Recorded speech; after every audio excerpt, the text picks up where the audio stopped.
जय श्री राम। राधे राधे। जिस तरह महाराष्ट्र में महाराष्ट्र नवनिर्माण सेना के कार्यकर्ता जो लोग मराठी भाषा नहीं बोल पा रहे हैं उनको मारना पीटना, उनके साथ अभद्र व्यवहार करना कहीं से भी ये मान्य नहीं है और भारतीय नारायणी सेना इसका विरोध करती है और सरकार से ये मांग करती है कि ऐसे कृत्यों पे रोक लगे और ऐसी कोई किसी भी व्यक्ति के साथ दुर्व्यवहार न हो। मनसे वाले जिस तरह व्यवहार कर रहे हैं, मैं राज ठाकरे की बात करना चाहता हूं, राष्ट्रीय अध्यक्ष उसके जो हैं।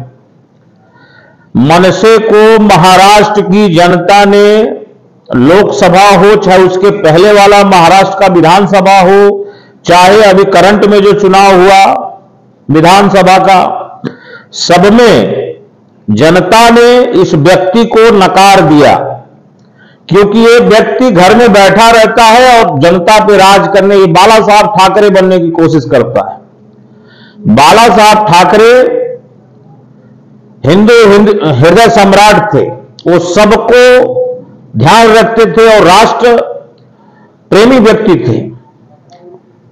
लेकिन ये उन्हीं के घर का आदमी, उन्हीं का भतीजा होकर के जिस तरह कोई अभी राजस्थान का वो व्यक्ति था, उसको इतना मार मारे सब, इस तरह दुर्व्यवहार करना, किसी रिक्शे वाले को मार देना, किसी पानी पूरी वाले को मार देना, छोटे मोटे जो काम धंधा लोग करते हैं उनको मारना पीटना कहीं से भी स्वीकार नहीं होना चाहिए। कानून नाम का चीज इन लोगों के सामने है ही नहीं। जैसे लगता है कि सरकार की भी मिली भगत है इनके साथ। सरकार इन बातों को संज्ञान में ले, क्योंकि अगर राजनेता इस तरह की हरकतें करवाएंगे कार्यकर्ताओं से, तो देश में तो कितनी ही पार्टियां हैं, हर आदमी एक दूसरे को मारेगा। क्या महाराष्ट्र के लोग दूसरे प्रदेशों में नहीं जाते हैं क्या? और मनसे को किसने अथॉरिटी दे दिया? ये पूरे महाराष्ट्र का और मराठियों का ठेकेदार बने हुए हैं। जिस राज ठाकरे को वहां की जनता लाइक नहीं कर रही है, चुनाव में एक सीट निकालना मुश्किल हो जाता। अभी इसका लड़का हार गया बॉम्बे के अंदर और ये पूरे महाराष्ट्र का ठेकेदार बना घूम रहा है, किसान पोत भंडारी बना हुआ है, जो कि इस महाराष्ट्र की महान जनता इसको नकार चुकी है। अब ये उग्र राजनीति कर करके ये जनता के दिलों में मराठी मुद्दा उछाल करके ये दूसरे प्रदेश के आए हुए गरीब दुखिया जो भी लोग हैं, उनको दुकानदार लोग हैं, उनके साथ मारपीट करके लाइट में आना चाहते हैं। तो कृपया वहां की जो सरकार है इस बात को संज्ञान में ले। और ये कहां से, भारतवर्ष के अंदर तो लोग पहले से कहते हैं कि भाई एक जिले के बाद जाओ तो पानी बदलता है, भाषा बदलती है। महाराष्ट्र में ही कितनी भाषा बोली जाती है, कोंकणी बोली जाती है। आप विदर्भ साइड में जाओ, उधर अलग भाषा है, नागपुर में अलग है, औरंगाबाद में लोग हिंदी बोलते हैं, कहां कहां बीड़, परभनी, सेवगांव साइड में अलग भाषा बोलते हैं। तो आप इस तरह करोगे तो कैसे चलेगा?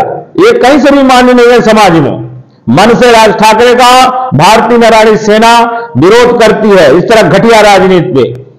ये पूरे महाराष्ट्र के ठेकेदार न बने, उड़ता तीर इनको लेने का बहुत शौक हो गया है। ये उग्र राजनीति कर करके अपने आप को चमकाने की कोशिश कर रहे हैं। आने वाले चुनाव में, जो मुंबई महानगर पालिका का चुनाव है, उसमें भी इनको जनता सबक सिखा देगी, क्योंकि इनकी दुकान अब बंद होने पे है। ये बुझते हुआ दीपक है, फड़फड़ा रहे हैं, जो कहीं से भी कुछ मौका मिल जाए। अब वो जमाना गया, पब्लिक जानकार है, होशियार है। सारे के सारे लोग इस बात को समझते हैं, तुम्हारी गुणागणित को। तुमको जब कोई मारपीट करने का ही बात था, तो तुमको जब ब्रिजभूषण सिंह ने चैलेंज दिया था अयोध्या में आने के लिए, तो ये आदमी नहीं गया। ये महाडरपोक आदमी है, इसको जाना चाहिए था ना भाई अयोध्या। तो लड़ने वाला जो अगर इसके सामने कोई खड़ा होता है तभी नहीं लड़ता है। गरीब लोगों पे, मजदूर लोगों पे, रिक्शा वालों पे, ठेला लगाने वालों पे जुल्म करता है। और इसका इतिहास है, पूरा बैकग्राउंड है, इसकी पूरी गणित इसी पे घूमती है। ऐसे लोगों को भारतीय राजनीति में कहीं भी जगह न मिले।